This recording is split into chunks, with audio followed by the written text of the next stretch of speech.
Many have asked about the possibility of trading Alvin Kamara, if it's something the Saints would actually consider doing.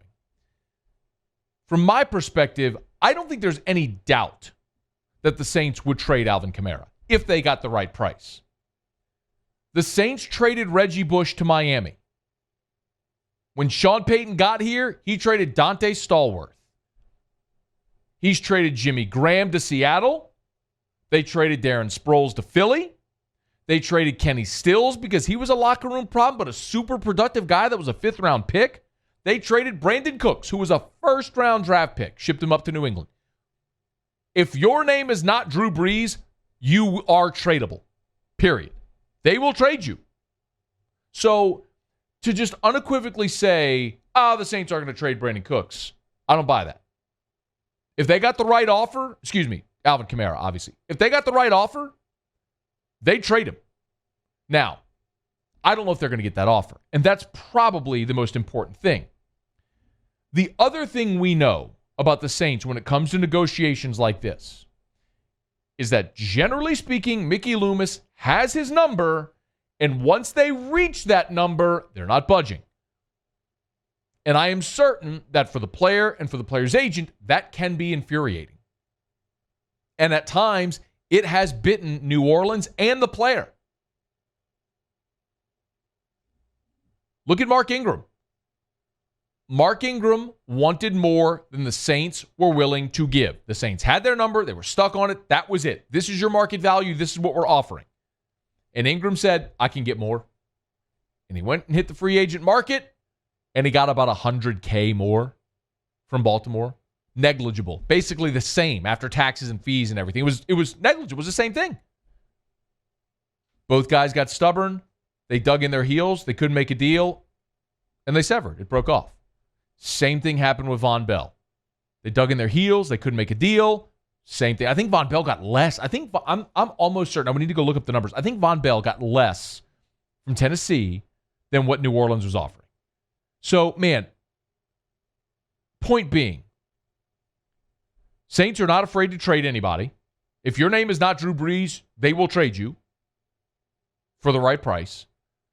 And the Saints are, while they overspend and while they kick the can down the road a lot when it comes to these deals, which puts them in an awful cap situation, they have their number and they are rigid when it comes to that.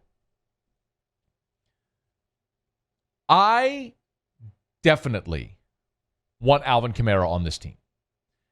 It is disingenuous for anybody to sit here today and say, the Saints are better off without him. That's just not true. Alvin Kamara is a dynamic player. He's caught at least 80 balls each of his 3 years in New Orleans. That includes last year when, as he admitted, he was playing basically on one leg with a torn knee. And when he is right, he is a great complement to what was Mark Ingram, now Latavius Murray. He can help you in the return game. We know all the reasons why Alvin Kamara is dynamic.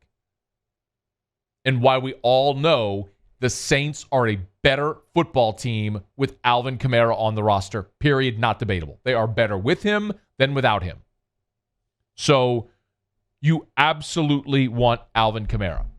Not only for this year, but beyond, because if you believe like I do that this is it for Drew Brees, a guy like Kamara helps ease that transition next year to Jameis Winston or Taysom Hill or whoever is the next quarterback. Having Kamara is a great security blanket, along with Mike Thomas. Whoever is the next quarterback is coming into an offense with a really solid bookend tackles, two young interior players, a world-class receiver in Mike Thomas, and a player like Alvin Kamara. That is really appealing for whoever is next. But there are some things that are pretty obvious here as well. One of the reports after we learned that the Saints were open to trading Kamara is that there were 4 teams that inquired. 4. For a player as dynamic as Kamara, he also has a skill set that doesn't fit every offense. Alvin Kamara's skill set doesn't work in Tennessee, where they got Derrick Henry. There is a limited pool for teams that need a running back, that are willing to spend that amount, that can use Kamara in as versatile a way as Sean Payton does. It's a limited pool. only 4 teams inquired, and apparently none were willing to offer that first-round draft pick. Because if you did, you'd offer a first-round pick, and then you'd have to sign Kamara to the deal. Now, you could say, well, I'd rather give up a first-round pick to get Alvin Kamara, a proven commodity in his prime, and sign him to a 4 or 5 year deal, than draft a running back and hope it works out. At least you have a sure thing, which is true. But if that were the case, there would have been offers.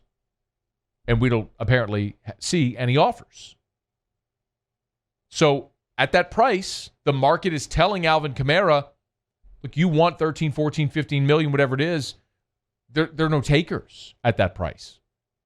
So in that respect, it actually benefits New Orleans. If Kamara's not going to get top money elsewhere, okay, play out this season, hit unrestricted free agency next year. Maybe you have a monster season this year at $2.1 million, $2.133 million. Have a monster season and then go sign a big free agent deal next offseason. Maybe. Or maybe you have a good, not great year, and you're in the exact same situation next year, and with the salary cap coming down from $200 million to $175 million, and the Saints already having $246 million in salary cap commitments for next year, they're going to be looking to cut salary and not spend. And oh, by the way, you've also got Marshawn Lattimore and Ryan Ramczyk and DeMario Davis coming due next year. Alvin Kamara is not going to be the priority next year like he would be right now. Mickey Loomis is negotiating from a extreme position of power and strength right now. Listen, Saints are reportedly offering in the neighborhood of $12 million a year for Alvin Kamara. That's more than look, we went over this before. I told you what I think he's worth. I think he's worth 10.5. I mean, you've got a rushing champion in Derrick Henry who got $12 million, $12.5 million. You got that big gap. Kenyon Drake's at 8.5. Kamara's there are some aspects where Kamara and Kenyon Drake are on par. I think Kamara's a little more dynamic in his ability to run and catch the ball out of the backfield, specifically in this offense. So I said split the difference, give him 10.5. And the Saints are up at 12 a year or more, in the neighborhood of 12.5 a year. That's more than I'd be willing to pay. I think Kamara would be silly not to take it because I don't know how he gets above that. He's not going to reset the market. Certainly not going to get McCaffrey money resetting the market.